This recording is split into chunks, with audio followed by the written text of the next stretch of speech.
Bonjour à tous et bienvenue à cette formation dédiée au logiciel Alizé LCPC pour le dimensionnement des structures de chaussée. Je rappelle que dans les deux précédentes vidéos, nous avons eu à apprendre comment déterminer la classe de trafic, mais également comment déterminer la classe de plateforme, qui sont deux données importantes, incontournables pour faire le dimensionnement. Dans cette vidéo, nous allons apprendre à dimensionner une structure de chaussée bitumineuse avec Alizé LCPC. Avant de démarrer, je vais vous demander de vous abonner si ce n'est pas encore fait, de liker la vidéo, mais également de la partager pour nous soutenir. Dans la vidéo d'aujourd'hui, vous allez apprendre à manipuler le logiciel Alizé LCPC pour le dimensionnement de vos structures de chaussée. Vous allez découvrir les bases du dimensionnement avec Alizé. Vous allez comprendre également l'utilisation du logiciel pas à pas, mais également vous allez apprendre à interpréter les résultats. La structure bitumineuse que nous allons dimensionner aujourd'hui, d'abord il faut comprendre qu'une structure de chaussée bitumineuse est une chaussée en fait dont les couches sont en matériaux bitumineux. Donc l'ensemble des couches seront en matériaux bitumineux, d'où chaussée bitumineuse. Donc c'est ça que nous allons voir aujourd'hui. Et il est important de savoir que, avant tout dimensionnement, il faut disposer d'un certain nombre de données. À cet effet, vous avez ici les hypothèses fournies par le maître d'œuvre pour faire le dimensionnement. Donc on vous dit que la chaussée sera dimensionnée pour une durée de 15 ans. Ça veut dire quoi? Ça veut dire que nous avons affaire à une voirie des réseaux non structurants. Donc, c'est un VRNS. Okay? Si ça dépasse 20 ans, ça serait une voirie de réseaux structurants. Mais 15 ans, donc ça veut dire que c'est une voirie de réseaux non structurants. D'accord? Ensuite, on dit que la moyenne journalière annuelle, n'est-ce pas, qui est donnée est de 400 poids lourds par jour. Donc, cette moyenne journalière a été obtenue par l'étude de trafic. Okay? Donc, on a vu dans l'une des vidéos précédentes comment on pouvait déterminer la classe de trafic à travers la moyenne journalière annuelle. Okay? Et on avait donné la formule. On avait dit que pour avoir en fait le trafic cumulé poids lourd, il fallait prendre la moyenne journalière annuelle multipliée par 365 jours, multipliée par la durée de service, multipliée par 1 plus n-1 sur 2, multiplié par le taux de croissance. Et ici, le taux de croissance est donné est de 2%, donc c'est le taux de croissance arithmétique. Okay? Et là, vous avez la classe de plateforme également qui a été donnée, qui est de type PF2. D'accord? Mais en plus, on vous dit également que la couche de roulement sera en béton bitumineux et de 5 cm.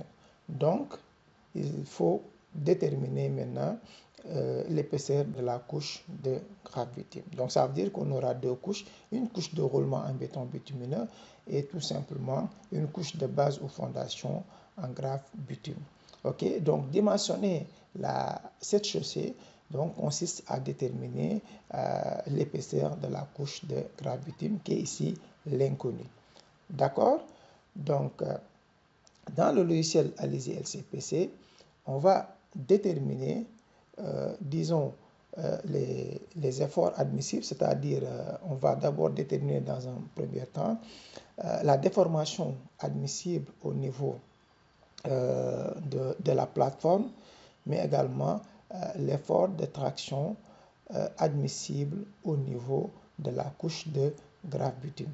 Et c'est ces valeurs admissibles que nous devons comparer aux valeurs de calcul qu'on aura avec le logiciel Alizé LCPC. Si les valeurs obtenues par Alizé LCPC sont inférieures aux valeurs admissibles, ça veut dire que voilà, la structure est bien dimensionnée. Si c'est inférieur, ça veut dire que la structure ne va pas tenir et il faut continuer à déterminer l'épaisseur qui serait capable de supporter en fait ces charges de trafic.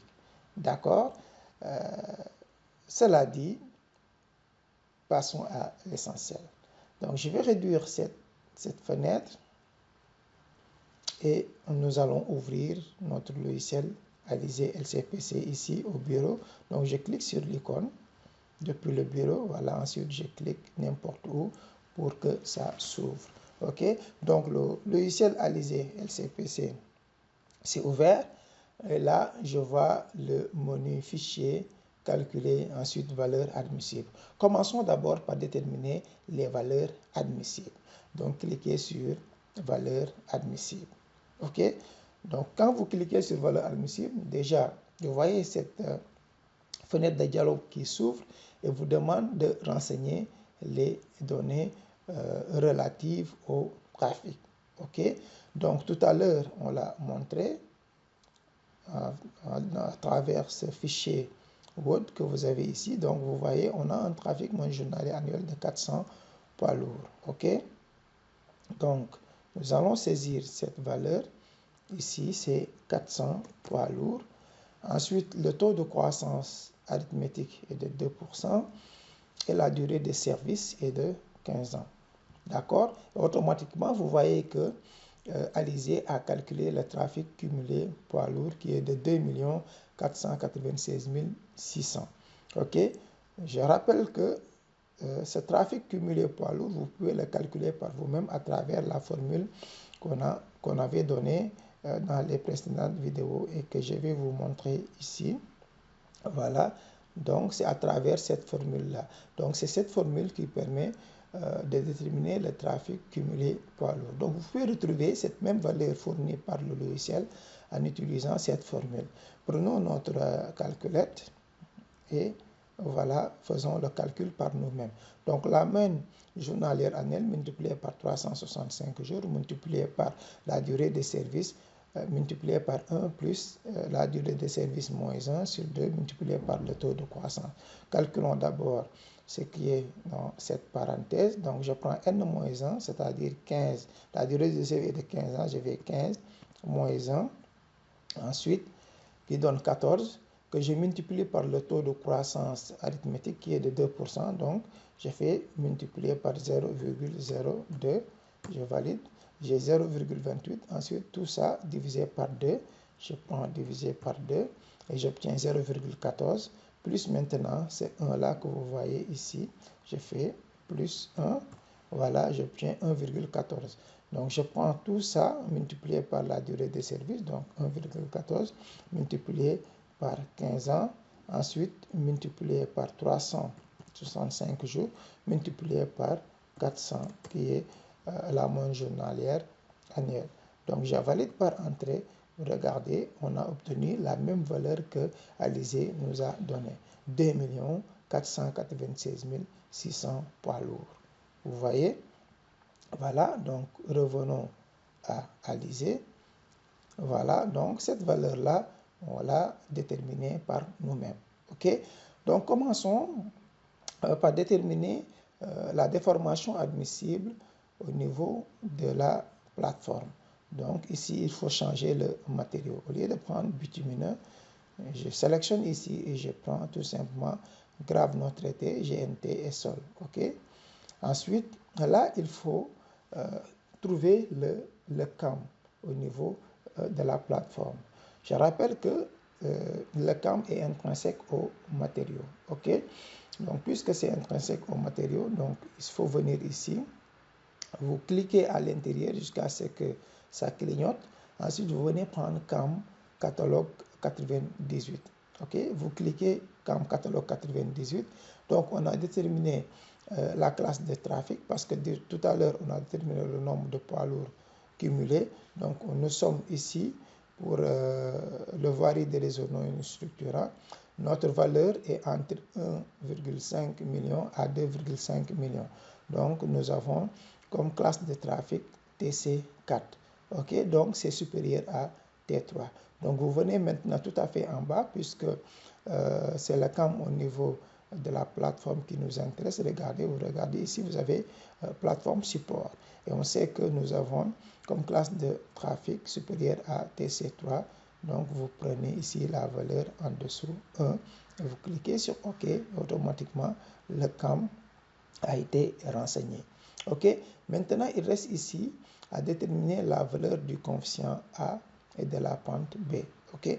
Le coefficient A dépend en fait de la nature du trafic, que ça soit fort ou faible. OK. Donc là, vous avez ici pour la formule de epsilon z admissible que nous voulons déterminer, qui est fonction du nombre d'essieux équivalent. OK, c'est fonction du nombre d'essieux équivalent. Donc pour déterminer ce A, il faut cliquer ici à l'intérieur jusqu'à ce que ça clignote. Et là, vous venez dans la bibliothèque de matériaux, choisir la classe de plateforme. OK, on a une plateforme de type PF2. Vous prenez ici PF2. Ensuite, vous cliquez sur OK. Et là, il vous demande la nature du trafic. On a un trafic fort parce que ce qu'on a obtenu est supérieur à TC3. Donc, c'est un trafic fort. C'est supérieur à 250 000. OK. Vous prenez ici trafic fort. Donc, le A vaut tout simplement 12 000.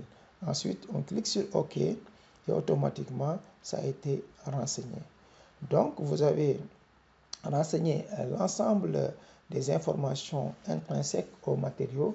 Vous pouvez maintenant lancer le calcul en cliquant sur calculer epsilon z admissible. OK. Automatiquement, Robot vous a donné la valeur de epsilon z admissible qui est de 456 microdéformations. OK. Donc, on peut venir ici sur notre logiciel, sur le fichier Word, OK, renseigner ici donc la valeur admissible d'epsilon z au niveau de la couche, au niveau de la plateforme qui est de 456 microdéformations. OK. Maintenant, nous allons déterminer la valeur admissible d'epsilon t au niveau de la couche de graphe bitume. OK. Donc, revenons au logiciel Alizé. Voilà, cette fois-ci, je change ici. Pour le matériau, je change, je prends bitumineux. OK, la graphe bitume, c'est un matériau bitumineux. Donc, ces données ne vont pas changer. Donc, pour déterminer le CAM, comme on l'a fait tout à l'heure, vous cliquez à l'intérieur jusqu'à ce que ça clignote. Vous venez sur catalogue 98, vous cliquez, et là, on a un trafic supérieur à TC3. Nous sommes dans le cadre des voiries de réseau non structurant. Donc, regardez ici comme trafic et structure bitumineuse, voirie de réseau non structurant. Vous sélectionnez sur la valeur correspondante. OK. Et là, vous cliquez sur OK. Automatiquement, le CAM a été renseigné pour la couche de graphe bitume. OK. Maintenant, pour ce qui concerne la valeur de epsilon ici, vous cliquez à l'intérieur jusqu'à ce que ça clignote. Et là, vous allez dans la bibliothèque de matériaux choisir votre type de graphe bitume. Nous sommes ici matériaux bitumineux. Regardez, vous avez GB1, GB2, GB3, etc. Choisissons par exemple la graphe bitume de type 2. Là, vous regardez. Dès que vous cliquez, ça sélectionne en fait le matériau avec l'ensemble de ses propriétés physiques. Regardez, la valeur d'epsilon dont nous cherchons est là, et ainsi de suite, la pente 1 sur B et KC, KR, etc. En fait, l'ensemble des propriétés physiques du matériau seront importées. OK. Donc, vous cliquez sur OK et voilà, l'ensemble de ces cases maintenant ont été renseignées. OK. Il reste juste à remplir maintenant la hauteur de mise en œuvre de la structure. OK. On ne connaît pas pour le moment l'épaisseur de la couche de graphe bitume car c'est ça que nous cherchons. Mais prenons comme épaisseur de mise en œuvre 20 cm, donc on met ici 0,20. OK? Maintenant qu'on a rempli l'ensemble des informations qui manquaient, on peut passer au calcul de la valeur d'epsilon t admissible pour la couche de gravité. Donc, je clique sur calculer epsilon t admissible. Ensuite, vous cliquez sur OK et regardez, automatiquement, Alizé vous donne une valeur de 70,9 micro déformation qui est la valeur de epsilon admissible au niveau de la couche de graphe bitume. OK? Donc, je viens remplir cette valeur, voilà, sur mon fichier. Donc, ici, j'ai 70,9 micro déformation. Maintenant, il nous reste à déterminer les valeurs de la contrainte de epsilon t calculée et la valeur de la déformation verticale dans notre couche de plateforme. Donc, on va les calculer pour les déterminer. Et je rappelle que ces valeurs doivent être inférieures aux valeurs admissibles. Donc, il s'agira de faire quoi? De déterminer l'épaisseur de graphe bitume pour laquelle nous aurons ces valeurs de calcul inférieures aux valeurs admissibles. OK? Donc, le dimensionnement va consister à déterminer cela. OK? Donc, je reviens au logiciel Alizé LCPC, définir maintenant la nouvelle structure. OK? Donc, ces valeurs-là admissibles seront maintenant enregistrées dans la mémoire du logiciel. OK? Mais si vous devriez faire, par exemple, une note de calcul, vous pouvez capturer ces tableaux et les insérer dans votre fichier Word. OK? Donc, je ferme. Et là, je vais définir une nouvelle structure. Je mets fichier, nouveau, structure. OK? Donc, vous voyez la nouvelle structure. On a une structure avec deux couches, une couche de roulement et une couche, disons, de base ou fondation.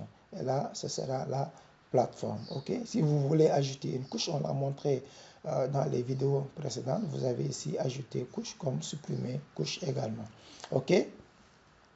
Maintenant, pour la couche de roulement, on nous a dit que ça sera de 5 cm. Donc, je tape 0,05. Donc, rassurez-vous à mettre des virgules. Si vous ne mettez pas de virgule, le logiciel ne va pas reconnaître la valeur. Si vous mettez un point, ça ne va pas reconnaître. Il faut mettre virgule. 0,05. Donc, c'est ça qui fait 5 cm. Pour le matériau, c'est en béton bitumineux. Donc, vous cliquez ici sur autre pour matériaux. Voilà. Et là, vous allez choisir votre matériau béton bitumineux pour la couche de roulement. Vous cliquez sur OK pour que ça l'importe avec toutes ses propriétés.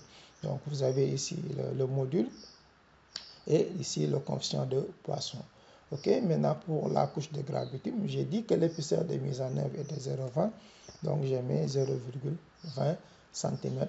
Et là, on clique sur Autre pour aller choisir, voilà, notre type de graphe bitume GV2 qu'on avait choisi. On clique sur OK. Et voilà, le module a été importé et le coefficient de Poisson. OK. Maintenant, pour la plateforme, je clique ici sur Autre. Et là, vous prenez maintenant Changer. Vous cliquez ici, vous prenez Sol. Et vous choisissez la plateforme PF2. Voilà. Donc, nous avons défini notre structure. Il reste maintenant à changer les interfaces. Ce n'est pas glissant, on met collé. Ici aussi, on met collé. Voilà, donc la structure a été définie. Maintenant, nous allons lancer le calcul pour voir si est-ce que avec cette épaisseur de 20 cm choisie comme l'épaisseur de la couche de graphe bitume, nous aurons les résultats de calcul, voilà, inférieurs aux valeurs admissibles. Donc, comment lancer le calcul? Vous venez ici sur calcul direct avec la charge de référence. Quelle charge de référence? C'est la charge de référence, c'est l'essieu standard français qui est un essieu simple à roue jumelée de 13 tonnes. OK, donc c'est déjà paramétré avec. Vous cliquez sur calculer. Automatiquement, vous avez ici les valeurs, les résultats du calcul. Et là, à droite, vous avez les valeurs admissibles qu'on avait déterminées tout à l'heure. OK, donc on va comparer ces résultats avec les résultats du calcul. Regardons d'abord au niveau de la plateforme. Qu'est-ce qu'on a? Comme epsilon z, on a 340,8. Je vois bien que ce 340,8 est inférieur voilà, à la valeur admissible qui est de 456. Donc, pas de souci pour la plateforme. Ça va supporter, voilà, les contraintes de trafic, ou bien les charges imposées par le trafic. OK? Regardons maintenant epsilon T au niveau de la couche de graphe bitume. Comme epsilon T, on a eu moins 95,4. Je rappelle qu'il faut prendre les valeurs absolues. Donc 95,4. Vous voyez que c'est supérieur à 70,9. Donc avec 20 cm, la couche de graphe bitume ne va pas tenir pour supporter les charges induites par le trafic. Donc qu'est-ce qu'il faut? Il faut augmenter cette épaisseur-là qui est de 20 pour voir si est-ce qu'on aura une valeur admissible, une valeur de calcul d'epsilon T qui sera inférieure à 70. Mais il faut faire cette augmentation d'épaisseur de façon méthodique. Comment? En introduisant des variantes. OK? Comment introduire les variantes? Je ferme d'abord cette fenêtre et regardez, vous avez ici gérer, gérer les variantes. Donc vous cliquez ici et là, vous définissez le nombre total de variantes que vous voulez. Choisissons par exemple 10 variantes. Et là, il faut faire varier tout simplement l'épaisseur. Et là, vous cliquez sur OK et vous définissez sur quelle couche vous voulez une augmentation d'épaisseur. Je veux que ça soit au niveau de la couche de graphe bitume. Donc, vous cliquez ici. Et là, vous définissez tout simplement la progression. Il faut augmenter toujours de 0,01. Si vous voulez aussi, vous pouvez augmenter toujours de 0,05, etc. D'accord? Moi, j'augmente de 0,01. OK? Donc, je clique ici sur OK. Ensuite, OK. Voilà pour valider. Maintenant, je vais relancer le calcul. Et automatiquement, maintenant, vous allez voir une nouvelle rubrique s'ajouter.